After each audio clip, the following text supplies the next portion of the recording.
What's up, everybody? Welcome to another edition of the Pivot Project. I'm with my really good friend, Michael. A little bit of background on Michael before we get into it. Michael's actually a mindfulness teacher, a registered psychotherapist, and the founder of a leading Canadian corporate training firm that has delivered mindfulness training to over 1 million executives, employees, and organizations.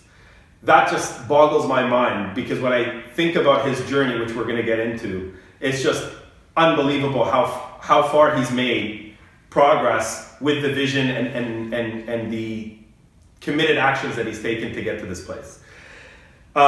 Just a little bit more background, he's personally trained and is currently personally training Olympic and professional athletes. He's also the founder of one of the world's largest mindfulness conferences that's called a Mindful Society that's actually based annually right here in Toronto. So Michael, thank you for joining me, man. Pleasure to be here. Likewise. So let's get right into it. We're really wanting to deliver as much value as we can to the people that are watching this. And the people that are watching this statistically fit into the majority of people where they are under, from a self-realization or even from a happiness perspective, they're definitely in a job, but it's not their life fulfillment. They're not in a place where they're really getting the most out of it and being able to deliver the most from a capability or from a perspective of who they are. So, the disengagement factors statistically is you've got, 20 to 30 to 40% that are completely disengaged, and the other 20 to 30 that are somewhat disengaged, and really the minority of people in jobs today where they're actually fully engaged in a life.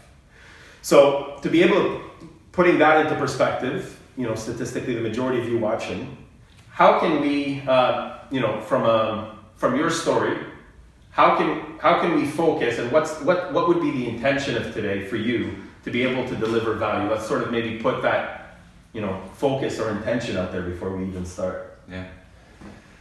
Well, first off, thank you for giving me this opportunity to connect with you and to chat about these items.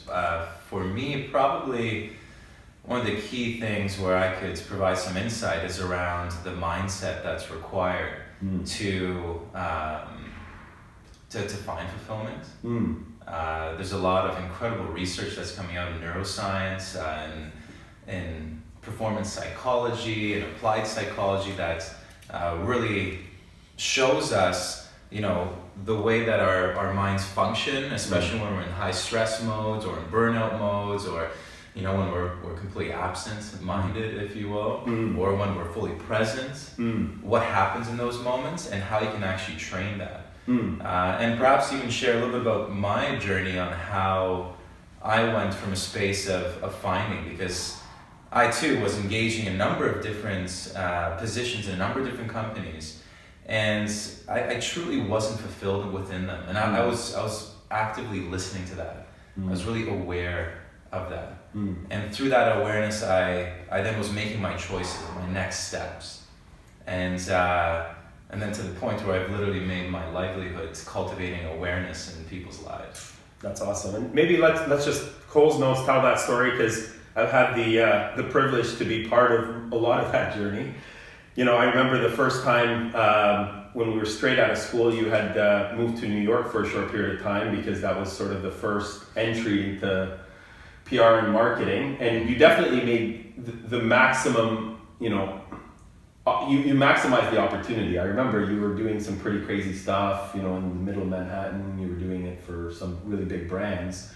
But at what point did you realize, was it there? I'm assuming it was there because you pivoted even after that when you didn't continue. How did you know? What were you listening to? So if someone is in the same boat,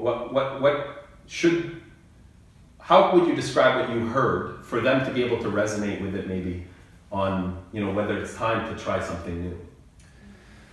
So when I went to New York, which Sam actually came with me, and when I went to the initial interviews at Fleischmann Hillard, one of the top marketing communications companies in the world, and they're based literally right beside Times Square. Yeah. And so you look at everybody there was Harvard, Yale, Princeton's trained graduates, And Hey, don't play Western, man. well, and here I am, the only Canadian of them all, coming from nowhere, and threw a boomerang their way, saying, "Hey, you should consider me." And they said, "Yes, we will," because of actually some of the initiatives that we were engaging in during our time at Western University, predominantly in the nightlife and entertainment scene. And so when I got there, I shared with them, what I was doing, and that got me into engaging in this marketing communication exercises with a number of different clients, like Universal Studios, like Nike, etc. And essentially putting myself into some really wild scenarios and situations. And all things were moving in a trajectory where I could continue with that company in a very successful and financially safe type of way. There was, moving up the ladder. It was all situated very well for that. But actually, this was there was a real critical moment while I was there where a business plan that I had written up and engaged with some colleagues I was working with previously came to fruition. So I got the call actually from David Patchell Evans, who's the CEO and founder of Good Life Fitness here in Canada, one of the huge success stories of Canadian entrepreneurs. And he goes, "Michael, I read through your business plan, and I want to fund this endeavor. And so when can you come and when can we do this?" And in that moment, I looked at really a key pivotal choice in my life. Do I continue in this space and continue in this, movement and this incremental steps as I go through and the very safe steps? Yeah. Or do I take this risk in my life and follow something that is a deep passion of mine, and also something that I put a lot of effort behind and a lot of thought into? And so in that moment, I made a decision. I said, "Okay, listen, I'm going to come next week and let's begin this. I'm going to fly back from New York. I'm going to move back to London, Ontario, and let's launch this business." Yeah, I remember that. So for you, the aha moment or the lesson learned there was, even though it was uncertain or riskier, it paid off. So it reinforced the fact that no pain, no gain, or you don't necessarily know how all the pieces are going to end up, but you were more prone to taking that risk than not. Would you attribute that to, awareness and contemplation, just your personality? What would you actually, there's likely a lot of people that have opportunities and maybe they don't even see them as opportunities, they see them as risks. But there's a lot of people that may be in similar situations, obviously not identical with the people or the type of opportunity, but what do you think made you make that decision and then made you successful making that? Was it just luck? Was it timing? Was it something deeper? I haven't actually thought about this. So as you're saying this, it's giving me a chance for the first time to actually reflect on that. And there was a lot of fear at that time because here I am, engaged in years at Western University to get my business degree focused on finance, and here I'm working with these large organizations, and there's all this potential and stability. Yeah. And I had no idea if this was going to actually pan out and be beneficial. It actually didn't pay off, But what I did really listen to, and something that really made a huge impact, was my ability to be with that fear and trust that this decision to follow my passion is going to pay dividends beyond any conception of what I know to be true in that moment. Because I have no idea what's going to happen the next day, the next month, the next year. I have no idea if things are going to continue in the way that they're going to go and continue to go. Because I've noticed over the time that how I think things are going to actually happen, they never happen. They know it doesn't happen that way. Never. So really, it's so interesting. If we could disrupt the system especially the system where how we think things are going to happen. You mean the system of thinking? The system Internal of thinking, system. our actions, if we could just disrupt them and change them continuously, it shakes us at our core to the point where we're so scared that it can actually help us to build new skill sets, to deal with the challenges at hand, to deal with that uncertainty. And that was actually a pivotal step in my life where I made that choice actively knowing that I was entering into an abyss. And I just said, you know what? Screw it, I'm gonna trust this. And what came out of it was a journey that I had no idea I'd go under. I get that. And that sent me into the trajectory where I believe I am today. So let's decompress that for a little bit. So if I could peel the onion a little bit. What I understood what you just said there, I'm just going to repeat it, make sure I got it. For you, it wasn't even the result from that one step that was actually the groundbreaking action. It was who you had to be to take that action that actually impacted you. Because that project in and of itself wasn't the project you ended up staying with. But by you taking those actions, it required you to have a different thought process, a different system of a mindset, even more fundamental who you're being at a cerebral level, if you want to go there. Because then the next opportunity that presented itself that may even be riskier, you were prepared for, or more willing to take, which you may not have been if you hadn't taken that first step. Yeah. Is that accurate? Yeah, well, it's who I had to be to get through that threshold of making that choice. And a lot of the fear was who I had to become to actually make it out on the other side. That's awesome. I love that. So really, if someone was watching this, it's not even the action, it's not even the project that you're thinking of that's going to make or break you, because statistically that's not even the project or the next step that's going to make you, period. It's the fact that you took action. So if you're sitting on the fence watching this, you should audit who you're being sitting on the fence. You're making excuses saying, I need more information, or I need to think about things more, but really all of those are just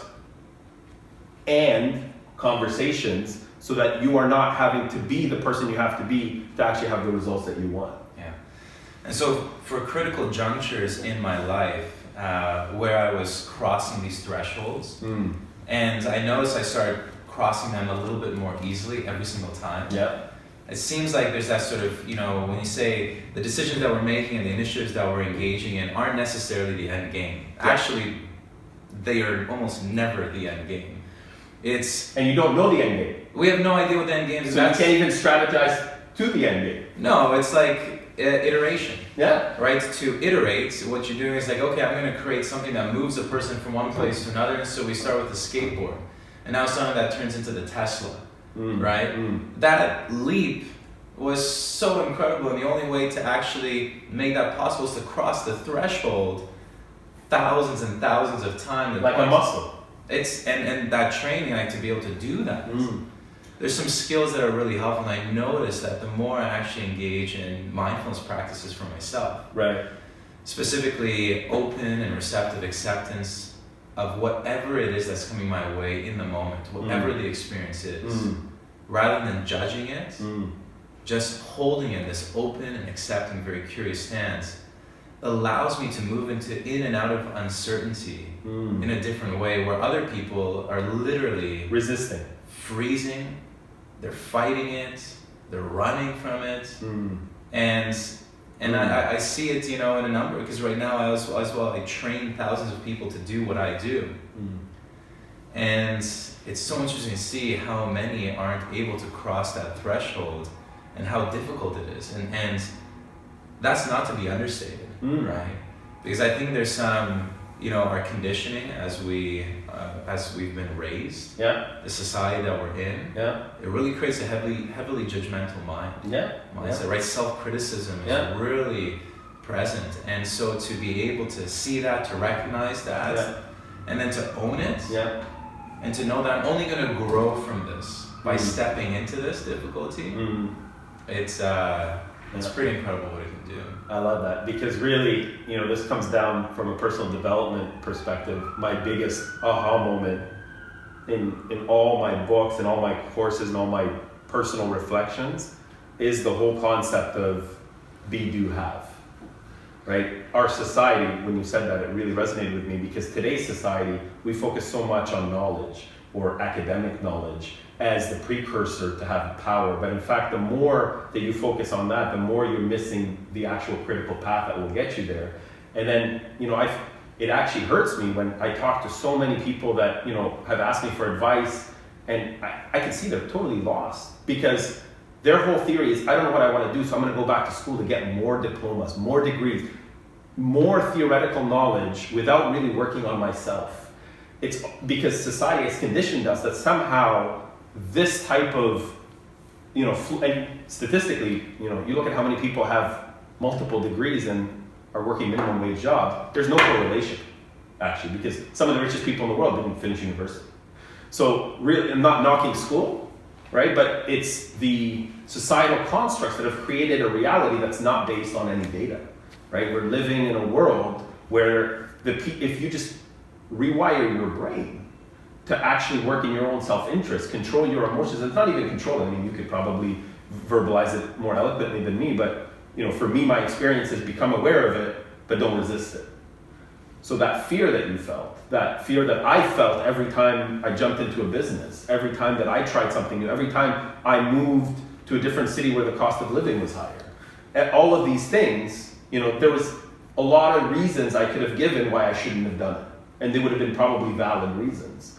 But who I was being and who I was training myself to be was to be able to exercise that muscle, to be able to take the next leap, which might be even bigger, that I wouldn't have been able to take. So I find that actually fascinating because that's exactly what happened for you. Then you went halfway around the world, which to follow other opportunities. I mean, you had some crazy stories, which some of it we can't talk about on this video, but you went to Australia, you went to India for a few years. I mean, most people that are sitting there debating whether to start a part-time job on the side or do something for themselves, I mean, that's way less risky than I'm going to upheave my life and go halfway around the world to a culture that I have no context or context in.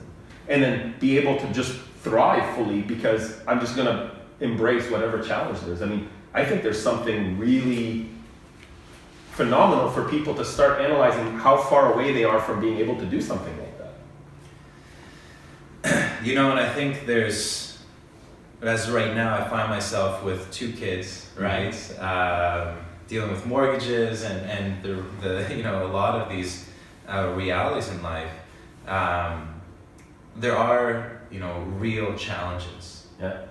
And even with the systems that are in place in society, there are some I think key needs to have a certain type of theoretical knowledge to be able to execute some key thing, right? Like in healthcare or in the government, this is where they sort of look at these public health initiatives. Mm-hmm. But the pathway to get to that point of excellence is much more quicker and much more direct through experience than it is to that knowledge. And to get into experience, and this is what you're saying is exactly spot on. You look at some of the most successful people in the world, they don't have MBAs, right? Some haven't even finished secondary school, right? It's just, what they did was they set up a mindset to go and to a learning mindset, and then also a mindset to be able to deal with challenges in a very resilient way, right? And so, this is not to be understated. And so, when you look at it, there are a number of critical points within our lives where we have a choice, and the choice, as we get older, gets done. I for myself, the way I've been seeing it, and with much more wisdom, right? But to also develop. So our parents were right. We just didn't understand. Exactly. But sometimes you just have to go, hey, you know what? I'm trusting what's true for me, and with discernment, I'm going to make these choices with safeguards to support myself, to test breaking through these different thresholds in my life. Like, for example, for me, to be working on Bay Street over here in a very successful position as a salesperson, completely not fulfilled, to then make the step to go to India to start up a not-for-profit organization working with top Bollywood stars and one of the world's top designers, fashion designers, and to suddenly be in a space where, again, I have to become something, and the fear was what I needed to be to get through that threshold to make those decisions. Decisions that were being scoffed at and laughed at by everyone or questioned heavily, like my parents, like my loved ones, like my friends. I mean, look, we both have immigrant parents. I can appreciate, we didn't follow a standard path.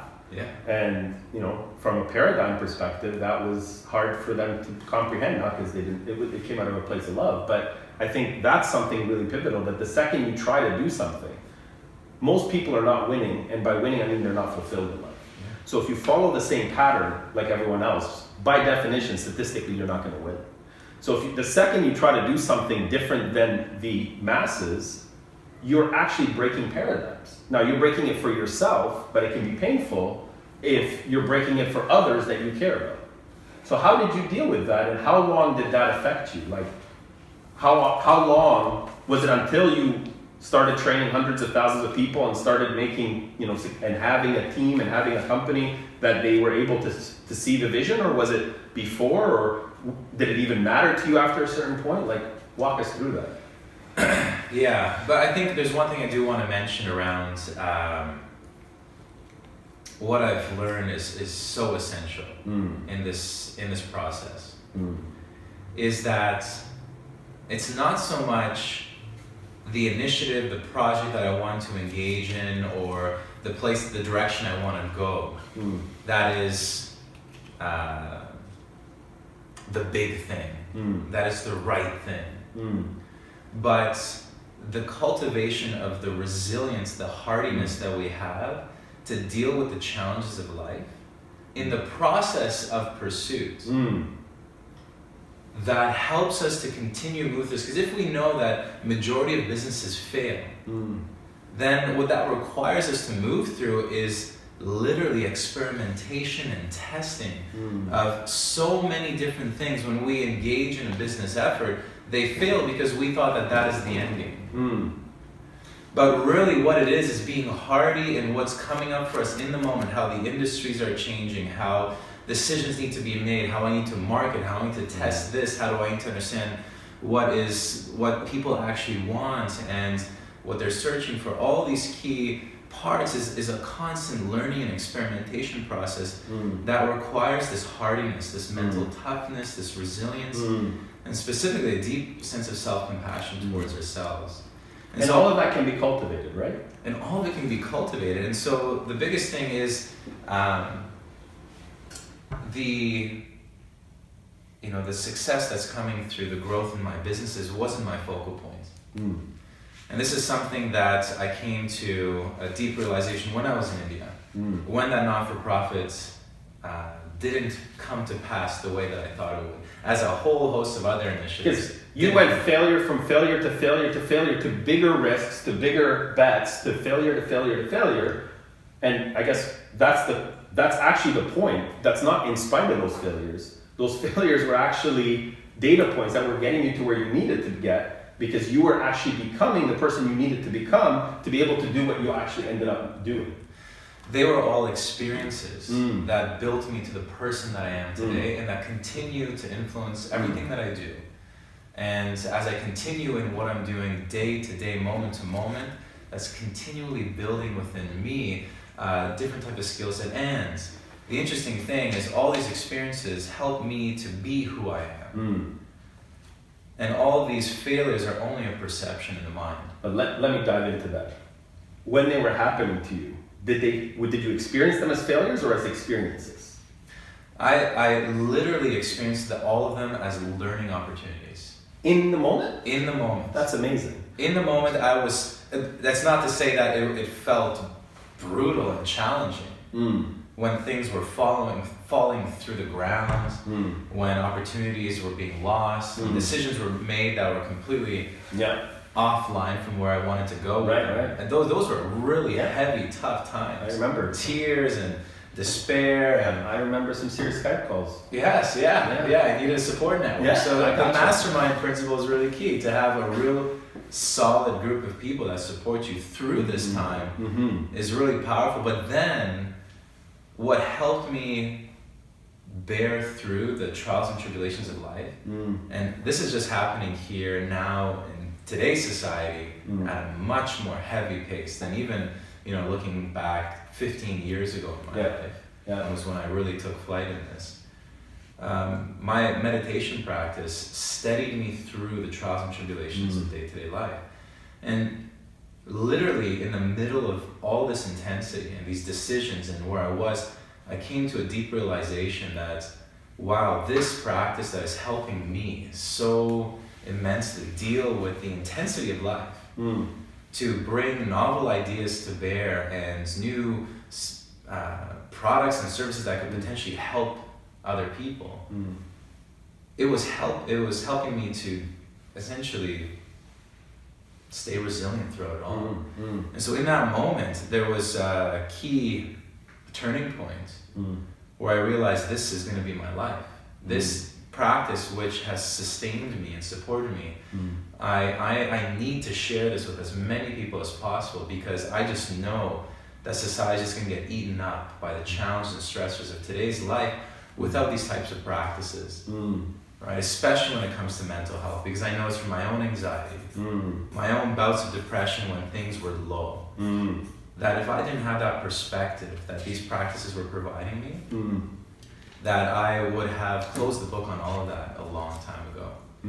And so this is where I made that decision, saying my focal point isn't to build business, but to become the best I can become and continue in that iterative process in my own personal growth, to become the best in this field, so that I can then share this in the most effective way with as many people as possible. And I think that that's also something as well that I took to every single role I was in. When I went into the marketing and communications firm, I wanted to become the best in that role as I could possibly become. And so that was the passion that drove me to do that work. When I went in and started up and became the chief operating officer of the Salon and Spa, the business plan that I wrote after that, alongside David Paschal-Evans and Heather Wenman, which is one of the world's top editorial stylists at the time. I had to become the best manager of a team of 57 people and learn an industry, and then become an educator in front of millions of people when we traveled the North America to talk about this. I had to then also become a main stage speaker where I could speak in front of millions of people. I had to become that. And there were moments where I was buckling on stage. There was moments where I was buckling in front of the clients and employees. No idea what I'm doing, but figuring it out along the way. Coming into India and figuring out how to start a not-for-profit company that's supporting the environment. How to do something like that when I have no idea what the language is, right? And then now suddenly to go, okay, now I'm going to enter this field of becoming a mindfulness teacher. How can I support the lives of people and share with them some of these trainings that have helped me immensely throughout that process of becoming? And so, and that's really what supported me coming to this moment in my life too. Got that. So if I would summarize sort of the whole conversation that we had into, one punchline, if I could, to be able to give focus and something of value to those watching. If you're sitting on the fence, the problem is not the opportunity. The problem is that you're not aware that you're a fence sitter. The problem is that there is no problem. Oof. The act of moving through these gates of challenge and figuring out who do I need to be to move through these gates, to then who do I need to become to support these next steps in my life. That's that iterative cycle that allows us to move through any of these hurdles and ultimately to view all these blockages, these challenges that are holding us back from reality as these figments of our thoughts. Mm. And thoughts are not facts. They're data points that we can use That to meaning inform we our create. decision. Yeah. And that's the meaning that we create. And if we create meaning that something is a failure or is a problem or I can't or I won't, we just need to recognize that that's happening. And in those moments, bring great compassion, openness and acceptance towards whatever's showing up for us. Fair. And see that that's what everybody experiences. So I retract my judgment of calling you a fence sitter. So if we could go then and really condense that, what would be the advice you would give to someone then? What would be the next step or the key advice you would give to someone in that position? I would say the most pivotal thing that supported me in my life is a process of really turning the lens inward and looking inside, searching inside myself of what it is that's holding me back and what is it that is allowing me to move forward, and to really embrace the things that are holding me back. Seeing them, befriending them, noticing them, being okay with them, and moving towards that difficulty, even if I'm fearful of it. Because in that act of moving towards that which is most challenging comes one of the most greatest growing experiences that we could ever ask for in our lives. And it's also one of the hardest things we can do as humans. It's awesome. Thanks for joining us, man. My pleasure.